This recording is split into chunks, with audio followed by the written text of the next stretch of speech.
About a year and a half ago, I released my first ever LEGO video, the history of LEGO's coolest piece, and in that video, wouldn't you know it, we took a look at a very cool LEGO piece, that being part 52, Rock 1x1, Crystal 5 Point. And yeah, given the positive reception to that video, I'm clearly not the only one who thinks that piece is pretty damn cool, and honestly that's super validating. It's a piece that means a lot to me, on top of the fact that it just, looks cool and depending on the color, looks pretty tasty. It featured prominently in my personal favorite LEGO theme, that being LEGO Power Miners, so I have a bit of a history with it. If anything, making that video has made me appreciate this piece even more. Since then, I've gone out of my way to get the piece in more colors, like Trans Dark Pink and Trans Medium Blue.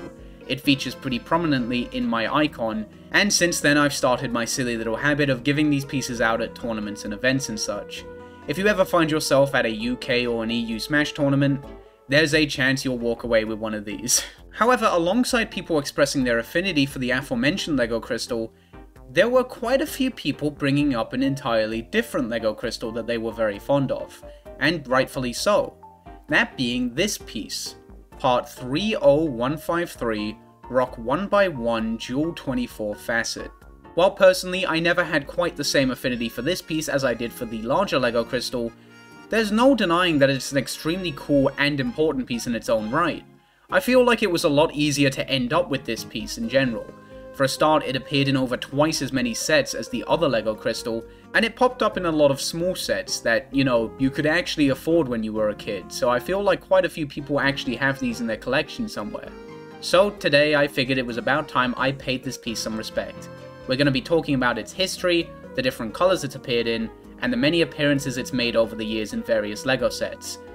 And I'm also probably going to end up calling it a gem instead of a jewel, because I know LEGO calls it a jewel, but I kind of find jewel hard to say. I'm not good at words sometimes.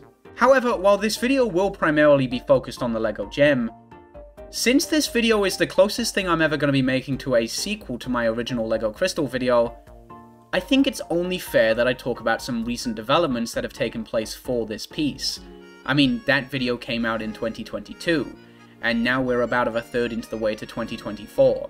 So yeah, things have happened, and I think they're worth mentioning. So the most significant development for the larger LEGO Crystal since I made my original video is that it has been produced in two new colours since then, Satin Trans Purple and Sand Green. Now, if you watched that original video, you might remember that I was hoping that we'd eventually get a Trans Purple Crystal. And this is kind of that. While the Satin Trans Purple Crystal is incredibly cool in its own right, it's not truly a trans purple crystal. It's got this sort of strange glittery effect inside of it, hence the satin in its name. And granted, while that looks incredibly good, it does mean that next to the other transparent LEGO crystals, it definitely sticks out and it's not very cohesive. Still, it's a great piece in its own right, and I'd rather have it than not, but I am still holding out for a true trans purple LEGO crystal. Personal thoughts aside, the Satin Trans Purple Crystal made its debut in 2023, appearing in set 43215, the Enchanted Treehouse. A bit of a peculiar start, and not a set I'd imagine most people watching this video would be interested in, especially given that fucking price tag, oh my god.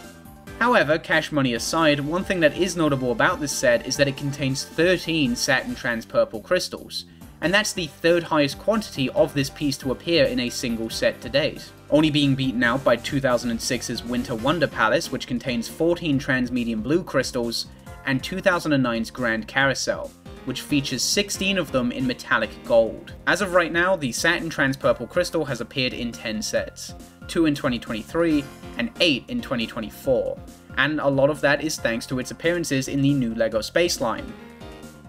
Although not this set actually, this set doesn't come with any of them, which is a shame because I think it's really good.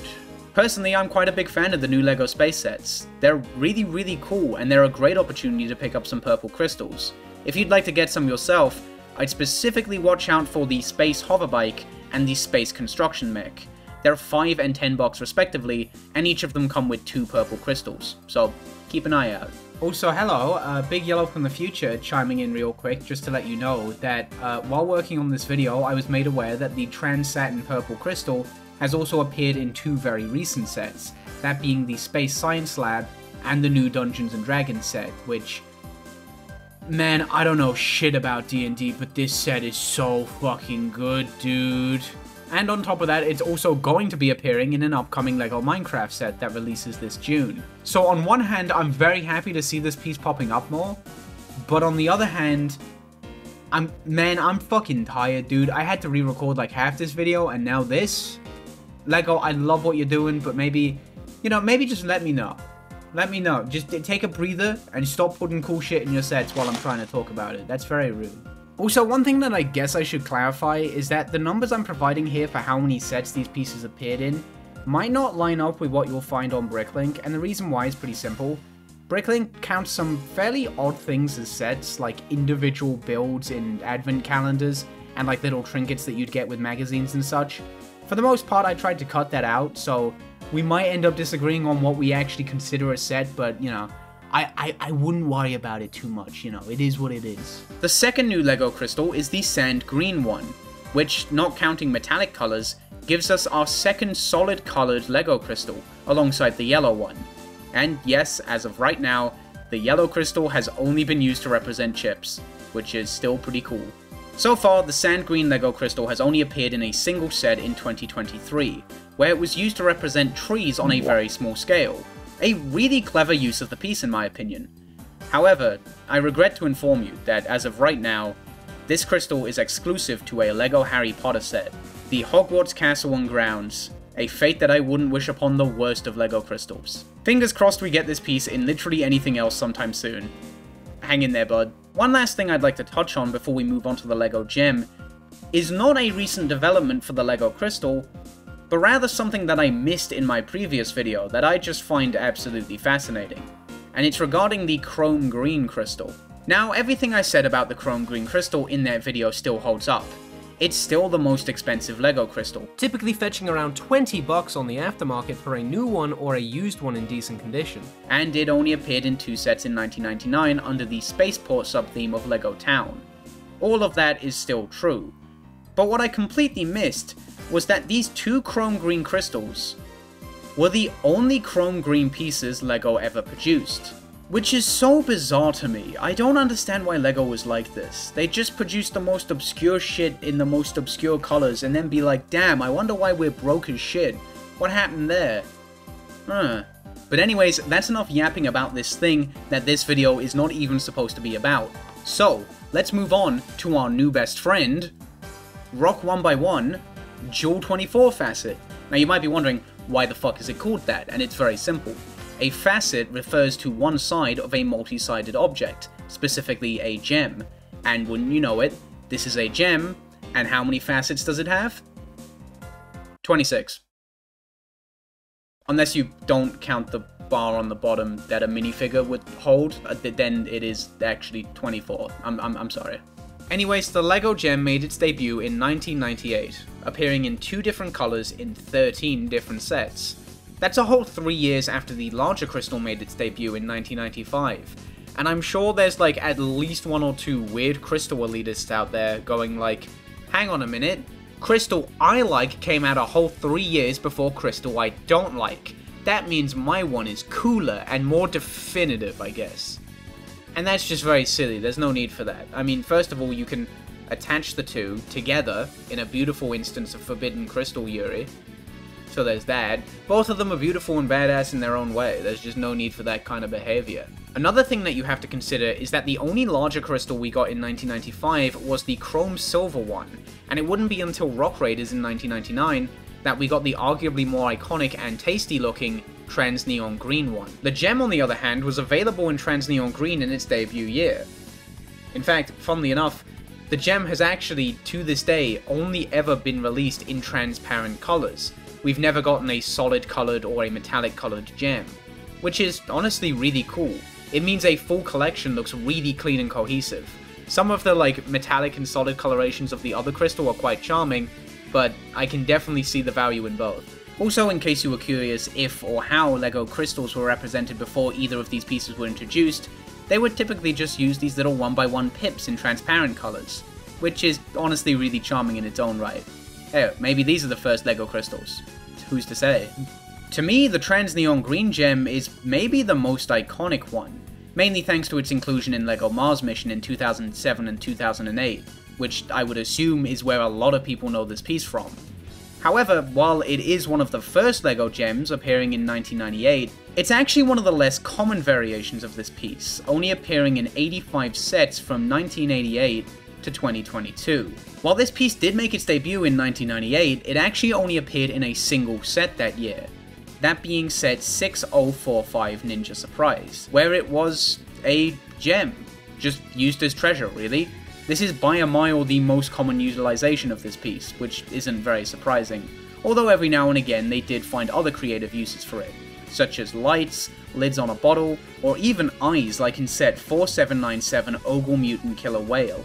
Outside of LEGO Mars Mission, where this piece appeared in almost every set as like the main source of conflict between the humans and the aliens, for better or worse, what the fuck is going on here? There's not a ton to say about this piece's appearances in Trans Neon Green. In 1999, it just mostly appeared in more ninja sets and a few very small adventurers sets, and then it only appeared in 2 sets in 2022, that being the Main Street building under LEGO Friends and the Space Mission under LEGO Classic. The Trans Neon Green gem hasn't appeared since then, alongside Trans Neon Green in general, sadly, because the colour alongside Trans Neon Orange was discontinued. You hate to see it. I would love to see it make a comeback sometime soon, but it does kind of seem like Trans Bright Green has really taken its place. Next up is the other gem that made its debut in 1998, that being the Trans Red gem, which unlike the Trans Neon Green gem, is still being produced today. And being produced it is, because this is the most common gem appearing in 205 sets. It's really wild just how many sets this piece appeared in when you consider that the previously discussed LEGO Crystal only appeared in 264, factoring all of its colours. Not a single individual colour of that piece appeared in over 50 sets, while this one broke 200. I did mention earlier that the LEGO gem made 13 appearances in 1998, and you almost entirely have the Trans Red gem to thank for that, because it appeared in 12 sets in 1998. Now, despite how common this coloration of the piece is, there's not a whole lot to say about its individual appearances. It appeared in several sets under the Desert sub-theme of the Adventurers line in 1998, alongside a Scala set and some LEGO Ninja sets. Although, speaking of LEGO Ninja, in 1999, it did appear in Ninja's Fire Fortress, a set I mentioned in my previous LEGO video about brown LEGO, for featuring the only 16x16 brown LEGO baseplate. Another thing I found kind of interesting about the Trans Red LEGO gem is the fact that despite how common it was, it only made one appearance in 2002 and 2006 respectively. In 2002, it appeared in the LEGO Studios set Vampire's Crypt, and there's not a lot to say about its appearance there, it's fairly normal. However, its appearance in 2006 is honestly super bizarre. It appeared in the Royal King's Castle set under the Knight's Kingdom theme, containing 2 Trans Red gems and 1 Trans Light Blue one. What's weird about this set is that this is technically a first generation Knight's Kingdom set, even though the second generation of Knight's Kingdom, the one with the fuck-ass action figures, literally concluded in 2006. The first generation had already wrapped up in 2000, so this seemed to be more like a throwback, specifically to King Leo's castle from the first generation of Knight's Kingdom, which released in 2000. However, even then this set kinda sticks out a little bit. LEGO did re-release some of their classic sets throughout 1999 to 2004, mainly as like a very safe bet to compensate for the fact that they were not very financially well off at the time. However, this happened in 2006. I was always under the impression that LEGO were kind of out of the woods by that point. And also, this just isn't a re-release, it's a full-on reimagining. The build is very different to that of King Leo's castle, so I don't know, this set really is quite the anomaly. It's weird, it's strange, I don't know. Anyway, speaking of only making a single appearance, that is exactly what the Trans Red gem has done this year, only appearing in set 43242, Snow White and the Seven Dwarfs Cottage. I don't really have a lot to say about this set, other than it's kind of neat to see this seaweed piece be used in a tree to represent branches. I don't know, that seems pretty obvious in hindsight, but I think it's a pretty cool use of the piece. I've never seen that before. Next up is the Trans Dark Blue gem, which debuted in 1999 and is still being produced today, appearing in 113 sets. Now, in its debut year of 1999, the trans dark blue LEGO gem was completely exclusive to Belleville, appearing in 4 sets and an accessory pack under the theme. And I hope you found that little factoid interesting, because out of the 13 different colours this piece was produced in, this shtick of being exclusive to Belleville in its debut year applies to 6 of them, and a few other colours come pretty damn close. Now, while the trans dark blue gem only appeared in Belleville sets in its debut year, I would be remiss if I didn't mention that one of those sets was the iconic Prince Justin, who really does just look. Good for him. It didn't get much better in 2000 either, because once again, it just appeared in Belleville sets, with one small exception, appearing in a very small Knight's Kingdom set, that being the creatively named Dungeon, which also happened to feature a trans red, trans green, and trans neon green gem. After 2000 though, it went on to appear in multiple themes, being a relatively common piece. Although weirdly enough, it didn't appear at all in 2002, and that's the only year where the trans dark blue gem didn't make any appearances whatsoever.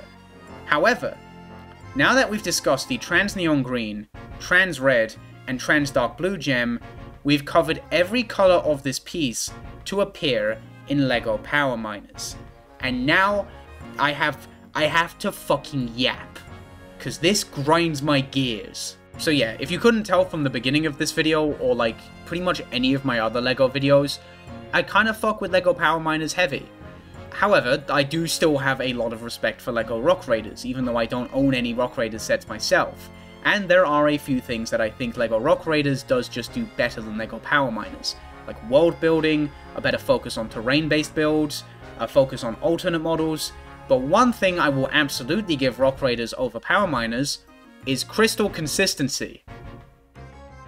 Hear me out, alright? Every single crystal in LEGO Rock Raiders is the basic ass trans neon green Rock 1x1 crystal 5-point, and I kind of like that. I think it's cool. Now, most crystals in LEGO Power Miners are also the Rock 1x1 crystal 5-point, and I do like that there are 5 different colours. I think that's fun, even though the colour distribution wasn't always the best, like we only got the one trans green one, but I've already had a chance to get grumpy about that it is what it is. However, for whatever reason, there are 3 Power Miners sets that come with LEGO gems alongside the traditional LEGO crystal, those being the Stone Chopper, which comes with a trans red gem, the Rock Wrecker, which comes with trans neon green gems, and the Crystal Sweeper, which comes with both trans neon green and trans dark blue gems. And their inclusions are all kind of strange. For a start, you've got the Stone Chopper, which for whatever reason on the side features this little stud where you're supposed to like store this trans red gem. And that's always been super odd to me. Maybe I should cut this set some slack. It's a $6 set that had 2 minifigures, so like, it's doing the best with what it has. But man, I kinda really wish that there was literally anything else here. My main issue with the Stone Chopper is the lack of tools or tool storage. So even something just like putting dynamite here instead of this weird gem would have really done a lot for me personally. The gem's inclusion in the Rock Wrecker and Crystal Sweeper is especially strange to me though. There's this little crate on the side of the Rock Wrecker where you can store these gems, and I don't know, I mean that's fine I guess, but you can fit a normal LEGO crystal in there just fine. You know, like the crystal that was like the focus of Power Miners, so like, I don't know, you could have just included one of them, I guess. And it's the exact same story with the Crystal Sweeper. There's this crate on the back of the Crystal Sweeper, and it's full of these gems. And once again, you can just fit a crystal in there. So, I don't know, it's just kind of odd. Like, I'm not mad. It might seem like I'm mad. I promise I'm not. Don't tell the papers I was mad. But, I don't know, you could have just kept the crystals the same for the entire theme. It would have been so easy. Would have maybe even saved you a little money. And you didn't. And I just don't know why you did that, LEGO. Anyways, that's enough of me being normal about a late 2000s LEGO theme. Let's just move on to the trans green gem, which, funnily enough, unlike the larger trans green crystal, has done very well for itself and is still being produced today. However, it didn't exactly have the most interesting debut. Just like the trans dark blue gem, it was exclusive to Belleville in its debut year, appearing in an accessory pack, and this time 2 sets as opposed to 4. After that, there's not a ton to say about the trans green gem's appearances over the years, although funnily enough it has the same deal as the Trans Dark Blue gem, where it only appeared in a single set in both 2002 and 2006, although those appearances are a lot more normal, appearing in a LEGO Harry Potter set and a LEGO Viking set. A very, very cool LEGO Viking set, I might add. It's a shame that the LEGO Viking sets are so expensive on the second-hand market, because god, they're so nice. However, I would be remiss if I didn't mention that in 2014, the Trans Green Gem appeared in one of the worst fucking LEGO sets I've ever seen, that being Spider-Trike vs. Electro. Now, I've never seen The Amazing Spider-Man 2, but I'm pretty sure at no point in that movie does Electro steal a fucking Gemerald and Spider-Man goes, "Yikes, this is a real sticky situation I found myself in. Time to bust out the old Spider-Trike." Just a guess, I'm assuming that doesn't happen. On the other hand though, the Trans Green Gem was the only coloration of the piece lucky enough to appear in the iconic Set 7699 Knuckles Guardian Mech, which is a fairly notorious set as of late. This thing is so goofy, I can't help but love it. Like, why can't Knuckles sit down in the mech? Why is he standing? Why can't he even hold the controls? Oh Knuckles, you silly Billy. Next up is the Trans Light Blue Gem, which made its debut in 1999 and has appeared in 139 sets to date. Now, while it appeared in 7 sets in 1999, this colour of gem was actually lucky enough to not be trapped in Belleville Hell. It appeared in 4 Belleville sets and 3 Ninja sets, those being Blaze Attack, Shanghai Surprise, and Ninja's Fire Fortress. Funnily enough, it didn't appear at all in 2000, and it only made 3 appearances in 2001, those being in the aforementioned Ice Ramp Racers and 2 LEGO Harry Potter sets. And one of those Harry Potter sets is a real freaky deaky one. The first wave of LEGO Harry Potter featured 3 sets that were sort of marketed towards girls, with this more like dollhouse kind of aesthetic, and one of them, Diagon Alley Shops, happened to feature a Trans Light Blue Gem. Visually, these sets are all over the place, but at the very least they do feature a lot of parts in rare or exclusive colours, which is kind of interesting. Like, imagine a kid in 2001 looking at this and going, "Ew, I'm not buying that. That set is for girls," and then they grow up and they realize that their fragile sense of masculinity made them pass up on the only set to contain the bar 1x6 with hollow studs in orange. Complete shot in the dark here, but part of me wonders if a factor in these sets being so gaudy is the fact that the first wave of LEGO Harry Potter sets were produced before the first movie came out. So LEGO had to do a little bit of guesswork, and maybe they like assumed that some locations in Harry Potter would actually be like whimsical and fun and magical, instead of just like the entire universe just being a series of shitholes. Like that's just the entire thing. Can't blame them, I guess, maybe. Give me your money. After that, there's not a ton to say about the Trans Light Blue Gem. It made 1 appearance in 2002, that being in a rather strange Belleville set, none in 2003, and then went on to make multiple appearances in 2004. Next up is the Trans Clear Gem, and there's quite a bit to say about this one.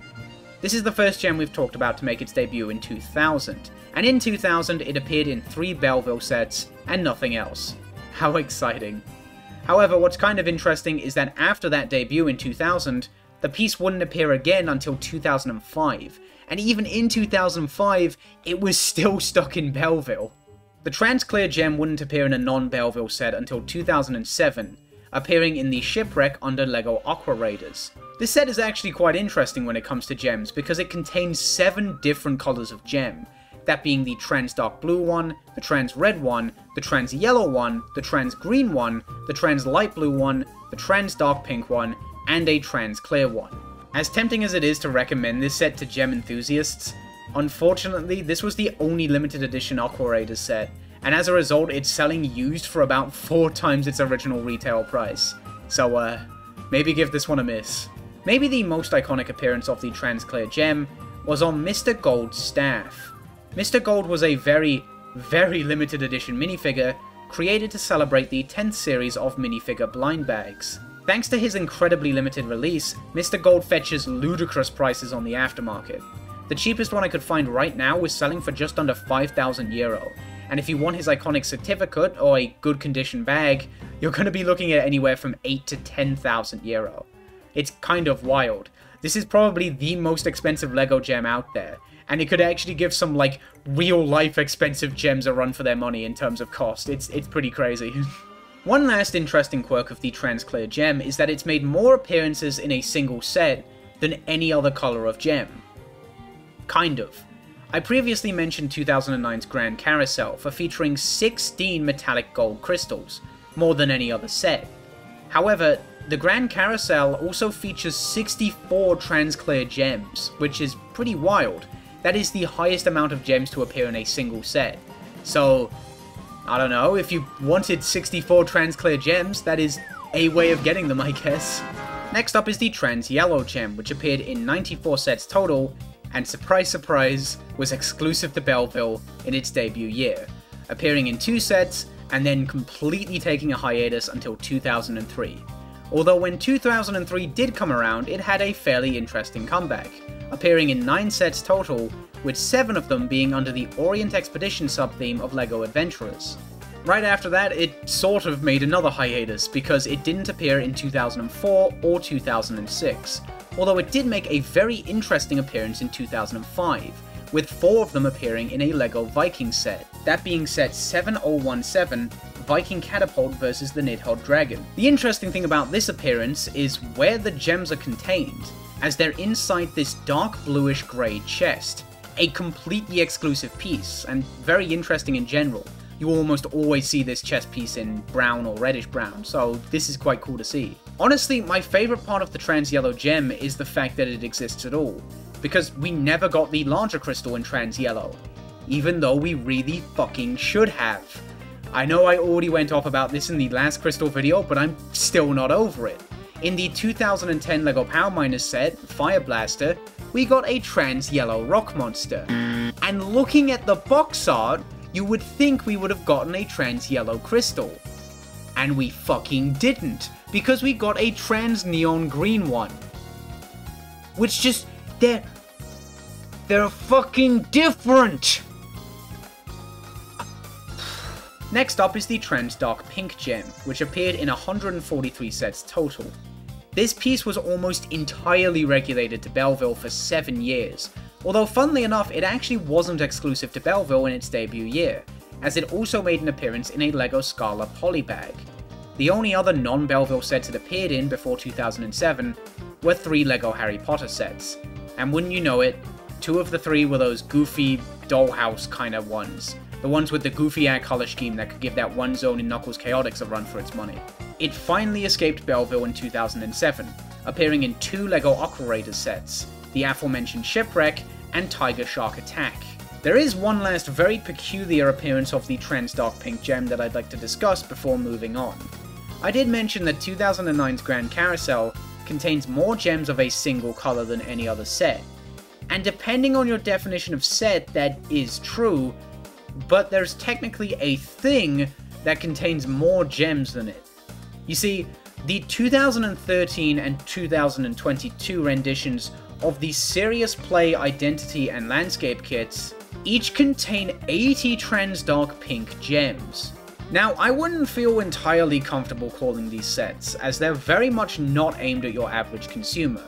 They seem to be intended more so as like a tool for businesses or corporations, which would partially explain the absolutely fucking criminal price tag. What the fuck is this? The idea behind it seems to be that you would just like dump this in the middle of a table at a business meeting, and instead of just like writing ideas down or, you know, popping them up on the whiteboard and discussing them, your employees would just like build Lego to solve business problems. It's an idea, you know? I mean, listen, if you're gonna be $3 million in debt and in the red, fuck it, you might as well have fun with it. Who am I to say? Okay, everyone. Our company is about to go under. We need some ideas fast. Does anyone have anything? I builded a dinosaur. Next up is the Trans Neon Orange gem, and this is a bit of a strange one since it only ever appeared in 8 sets. It made its debut in 2000, where it only appeared in a single Belleville set. In 2001, it appeared in the aforementioned Ice Ramp Racers alongside the Trans Light Blue Gem and the Trans Neon Green Gem, and then in 2002 it appeared in 2 more Belleville sets, before not appearing at all in 2003. Man, maybe it's just me, 2003 seems like a bad year for gems. I think a lot of them skipped out on that. It went on to make 3 appearances in 2004, those being in the second rendition of Hagrid's Hut, and 2+4 Junior sets. Which is an interesting little coinkydink, because it means that all 3 sets featuring this piece in 2004 just so happen to feature a fucked up horrific take on the LEGO minifigure. The Trans Neon Orange Gem went on to take a bit of a hiatus before appearing one last time in 2009, in set 3840 Pirates Code under the LEGO Games line. Now this set is a must-have for LEGO Gem fans, because not only does it feature 6 different colours of gem, but it just so happens to feature 12 of each colour, meaning it comes with a monstrous 72 gems. Yum.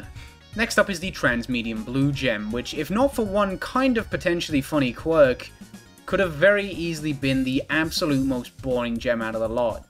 It debuted in 2001, supposedly hasn't been seen since 2005, and only appeared in 7 sets, and all 7 of them are Belleville sets. Yippee!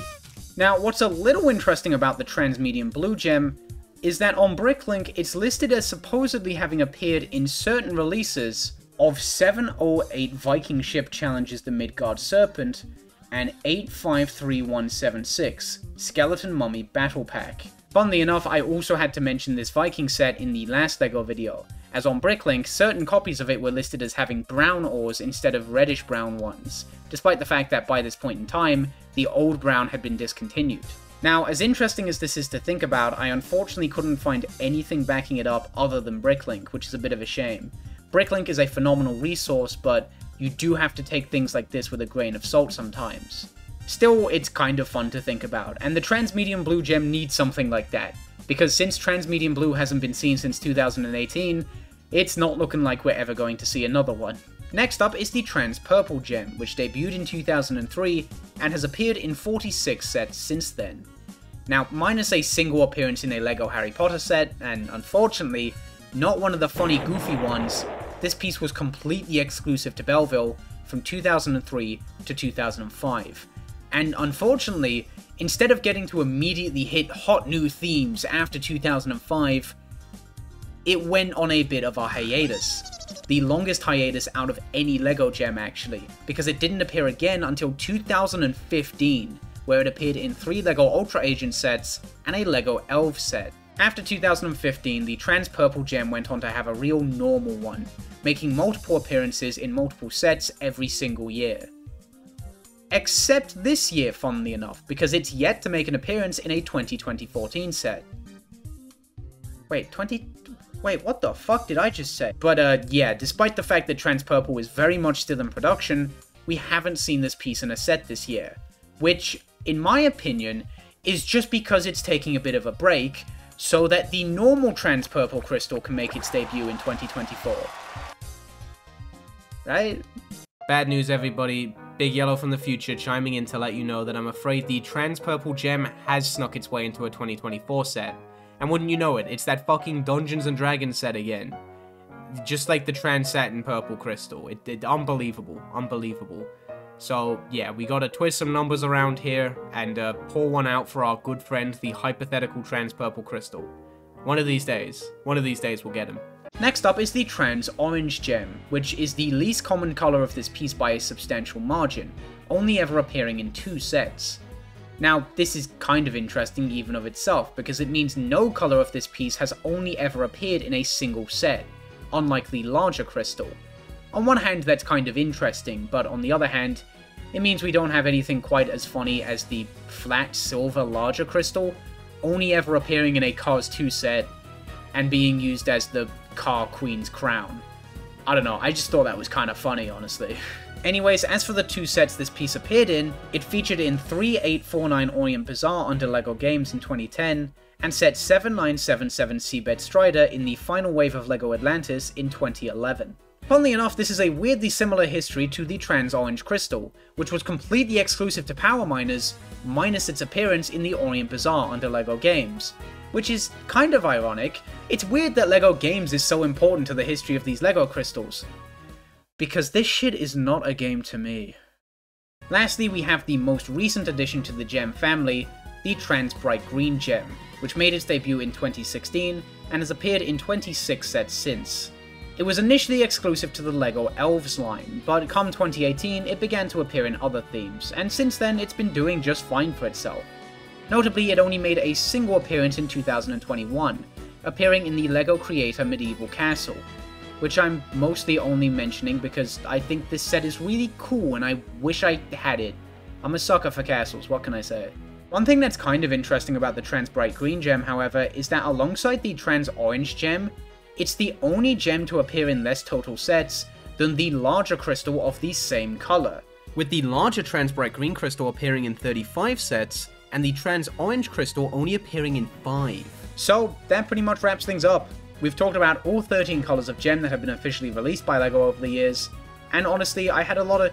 And there's 14 in this photo. Who the fuck is this guy think he is? So there's technically one more colour of gem that we need to talk about, and that's the Trans Brown, formerly Trans Black gem. And this one is a real doozy. When was it released? Never. How many sets did it appear in? 0. But it definitely exists, and that's a problem. I really wish I had more definitive stuff to say about the Trans Brown gem other than just it exists. But it's really hard because as far as LEGO is concerned, it doesn't exist. There's images of it online and people have discussed purchasing them on Bricklink, but these purchases were made over a decade ago, and unfortunately, Bricklink's price guide only tracks purchases made in the last 6 months. So even with a little bit of under-the-counter help from the Wayback Machine, we're shit out of luck when it comes to how much cash money these things went for. The most likely origin of these gems is that they were either prototype pieces or pieces intended to be used in a set that just never saw the light of day, that were supposed to never leave the depths of LEGO, or that they were used in display builds, like in LEGO stores or in Legoland. It's hard to say for sure, but to be fair, prototype and misprint pieces making their way out into the wild is not an uncommon practice. There's some very infamous examples like the red Darth Vader or the trans yellow Cow Cow, which, I'll be honest, if I was even the slightest bit more bad financial decision prone, I'd probably have by now. This shit is so cool to me. There's even some listings up on Bricklink right now for solid red gems, which, if real, I'd assume are a misprint. Now, is my broke ass gonna pay the 20 cents plus shipping to actually find out for myself if they're real or not? No. But I don't know, it's fun to think about. Either way, that wraps things up for realsies this time. That's every single officially released colour of LEGO gem, plus whatever the fuck is up with the Trans Brown, formerly Trans Black one. I wish I had more definitive stuff to say about it, but it really is quite the oddball for sure. Either way, this was a ton of fun. I'll always be partial to the larger LEGO crystal given my history with LEGO Power Miners, but I don't know, I can absolutely see why some people prefer the smaller LEGO gem, and it has a lot going for it in its own right. So, that does it. I'll see you next time, and I'll be eagerly awaiting the Summoning Salt style video, The Race for the Trans Brown, formerly Trans Black LEGO gem. Probably not though.